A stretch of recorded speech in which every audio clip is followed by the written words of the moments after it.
얼마 전 20년 경력의 베테랑 세무사와 저녁 식사를 했습니다. 산전수전 다 겪은 그분이 소주 한 잔을 들이키며 툭 던진 한마디에 저는 순간 말문이 막혔습니다. 요즘 시장이 박살난 것 같아. 보통 이런 분들은 IMF나 금융위기를 다 겪었기 때문에 웬만한 불경기에는 눈 하나 깜짝 안 합니다. 그런데 그분의 책상 위에 쌓이는 서류가 달라졌다고 합니다. 예전에는 창업 상담 서류가 쌓였다면 지금은 온통 폐업 신고서뿐이라는 겁니다. 희망을 안고 사업자 등록증을 내려오던 사람들의 눈빛은 사라졌고 절망에 가득 차서 사업의 사망 선고를 하러 오는 사람들만 북적입니다. 이게 지금 우리가 살고 있는 2025년 대한민국의 현실입니다. 뉴스를 틀면 코스피가 어쩌고 수출이 어쩌고 떠들지만 정작 내 통장은 어떻습니까? 점심값은 10,000원을 넘었고 월급 빼고 모든 게 올랐습니다. 숨만 쉬어도 돈이 나갑니다. 직장인들은 이번 생은 망했다며 욜로를 외치다가 골로 가고 자영업자들은 빚더미에 깔려 자영업 좀비가 되어가고 있습니다. 솔직히 까놓고 말해서 이런 상황에서 돈을 모아서 부자가 되라는 말 사기꾼들이나 하는 소리처럼 들립니다. 당장 이번 달 카드값 막기도 벅찬데 무슨 저축이야 라고 화를 내실 수도 있습니다. 하지만 그거 아세요? 이 절망이야말로 자본주의가 가난한 사람들을 평생 노예로 부려먹기 위해 파놓은 가장 거대한 함정입니다. 자본주의 시스템은 여러분이 포기하기를 원합니다. 그래야 여러분이 스트레스 풀려고 배달 음식을 시켜 먹고 현실을 잊으려고 명품을 사고 대출을 받아 소비를 해줄 테니까요. 오늘 저는 뜬구름 잡는 희망 고문을 하려는 게 아닙니다. 지옥 같은 이 불경기 속에서 여러분을 구원해줄 유일한 탈출구, 바로 종잣돈 1억이라는 숫자의 비밀을 아주 냉정하고 수학적으로 증명해드리겠습니다. 이 영상이 끝날 때쯤이면 왜 죽기 살기로 1억을 모아야 하는지, 그리고 이 미친 물가 속에서 어떻게 현실적으로 모을 수 있는지 그 답을 찾게 되실 겁니다. 먼저 인정할 건 인정해야 합니다. 우리는 왜 가난할까요? 열심히 안 살아서일까요? 아닙니다. 여러분은 누구보다 치열하게 살았습니다. 문제는 돈의 가치가 쓰레기가 되고 있다는 걸 몰랐기 때문입니다. 작년 소비자 물가 상승률과 은행 예금 금리를 비교해 보셨나요? 은행이 주는 이자보다 짜장면 값 오르는 속도가 더 빠릅니다. 즉 은행에 돈을 넣어두는 건 돈을 불리는 게 아니라 내 구매력이 서서히 녹아 없어지는 걸 지켜보는 자살 행위나 다름없습니다. 그런데 더 큰 문제는 우리의 소비 습관입니다. 소위 시발 비용이라고 하죠. 스트레스 받는다고 홧김에 택시 타고 편의점 털고 주말엔 나에게 주는 보상이라며 오마카세 가고 남들 다 하니까 인스타에 올려야 하니까 나만 뒤처지기 싫으니까 여러분이 소소한 행복이라고 부르는 그것이 사실은 여러분을 평생 노동의 굴레에 가두는 족쇄입니다. 워렌 버핏이 이런 말을 했습니다.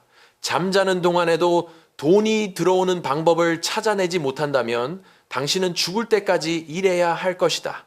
지금 여러분의 소비 패턴은 죽을 때까지 일하겠다고 서약서를 쓰는 것과 같습니다. 통계를 볼까요? 대한민국 평균 가구 부채가 1억에 육박합니다. 겉으로는 번듯해 보이지만 속을 까보면 다들 빚으로 쌓아올린 모래성 위에 살고 있습니다. 이 평균의 함정에서 탈출하려면 남들과 반대로 가야 합니다. 남들이 쓸 때 안 쓰고 남들이 포기할 때 모아야 합니다.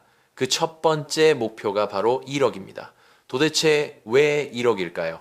5천만 원도 아니고 2억도 아니고 왜 하필 1억일까요? 여기에는 소름 돋는 수학적 심리적 비밀이 숨어 있습니다. 자본주의에는 중력이 존재합니다. 돈이 없을 때 돈을 모으는 건 중력을 거스르는 것만큼 힘듭니다. 0원에서 1억만 원 모으기 정말 어렵습니다. 1억만 원에서 5억만 원 고통스럽습니다. 하지만 1억을 넘기는 순간 상황이 완전히 바뀝니다. 이를 스노우볼 효과라고 합니다. 계산을 해봅시다. 여러분이 피땀 흘려 모은 1억을 연평균 수익률 10%인 미국 SP500 ETF에 넣어뒀다고 가정해봅시다. 1억의 10%면 1억만 원입니다. 12개월로 나누면 한 달에 약 83만 원입니다. 이 83만 원이 무슨 의미일까요?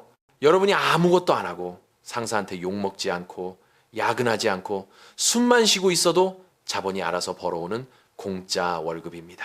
사회 초년생이 월 83만 원을 저축하려면 어떻게 해야 합니까?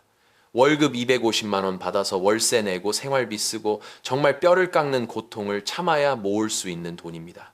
그런데 1억이 모이는 순간 그 고통스러운 노동의 과정을 내 자본이 대신해주기 시작하는 겁니다. 이게 바로 자본소득이 노동소득을 보조하기 시작하는 첫 번째 변곡점입니다. 찰리 먼거가 첫 1억을 모으는 건 지옥처럼 힘들 것이다. 하지만 그 이후는 무조건 쉬워진다라고 말한 이유가 바로 이것입니다. 1억이 2억 되는 속도는 영원히 1억 되는 속도보다 2배 아니 3배는 빠릅니다. 여러분이 부의 추월 차선에 올라타는 입장권 가격, 그게 바로 1억입니다. 이론은 알겠어. 근데 지금 같은 불경기에 월급 300 받아서 언제 1억을 모으냐고 지금 당장 이렇게 따지고 싶으시죠? 맞습니다. 예전처럼 적금만 들어서는 절대 불가능합니다. 물가 상승률이 이자를 다 잡아먹으니까요. 그래서 우리는 전략을 바꿔야 합니다. 지금 당장 실천해야 할 3가지 현실적인 생존 전략을 드립니다. 첫째, 국장과 자영업 유혹을 뿌리치세요. 많은 분들이 돈을 빨리 불리겠다고 한국 주식 단타를 치거나 퇴직금 털어서 프랜차이즈 카페를 엽니다. 아까 세무사님 이야기 기억나시죠? 지금 자영업 시장은 지옥입니다. 그리고 한국 주식시장, 죄송하지만 박스권에 갇힌 지 10년이 넘었습니다. 여러분의 소중한 종잣돈을 리스크가 큰 도박판에 던지지 마세요. 그건 투자가 아니라 자해 공갈입니다. 둘째, 미국으로 자본 이민을 떠나세요.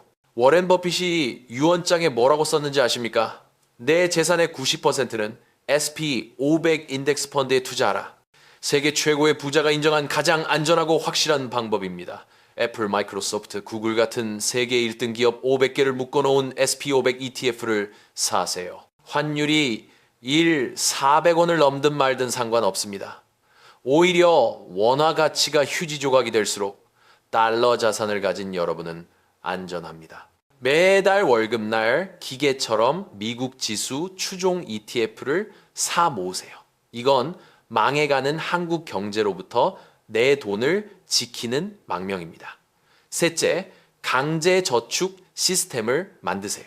월급이 들어오자마자 50% 아니 60% 이상은 무조건 투자 통장으로 자동 이체되게 만드세요. 쓰고 남은 돈을 저축하는 게 아닙니다. 저축하고 남은 돈으로 생존하는 겁니다. 그렇게 살면 무슨 낙이 있냐고요. 가난하게 늙어가는 것보다 더 큰 고통은 없습니다. 지금 스타벅스 커피 참는 고통이 나중에 폐지 줍는 고통보다는 낫습니다. 1억을 모으는 과정은 외롭고 고통스러울 겁니다. 친구들이 욜로를 외치며 해외여행 갈 때 여러분은 방구석에서 도시락을 먹어야 할 수도 있습니다. 주변에서 그렇게 아등바등 살아서 뭐 하냐고 비웃을 수도 있습니다. 하지만 딱 3년 안이 길어야 5년입니다. 그 시간을 버텨내고 통장에 1억이라는 숫자가 찍히는 순간 세상이 다르게 보일 겁니다. 더 이상 돈 때문에 치사해지지 않아도 되고 싫은 상사에게 억지로 고개 숙이지 않아도 되는 힘, 아니면 그만두지 뭐라고 말할 수 있는 그 배짱, 그게 바로 경제적 자유의 시작입니다. 이 영상을 보고 좋은 말이네 하고 끄면 내일도 여러분은 똑같은 지옥철을 타고 출근해야 합니다. 하지만 오늘 당장 커피값을 아껴서 ETF 한 주를 산다면 여러분은 탈출구를 향해 첫 발을 내디딘 겁니다. 선택은 여러분의 몫입니다. 평생 남들을 부러워하며 가난한 피해자로 남을 것인가, 아니면 이 지독한 불경기를 뚫고 살아남는 승리자가 될 것인가, 부디 살아남으십시오. 지금까지 여러분의 경제적 자유를 응원하는 채널이었습니다. 감사합니다.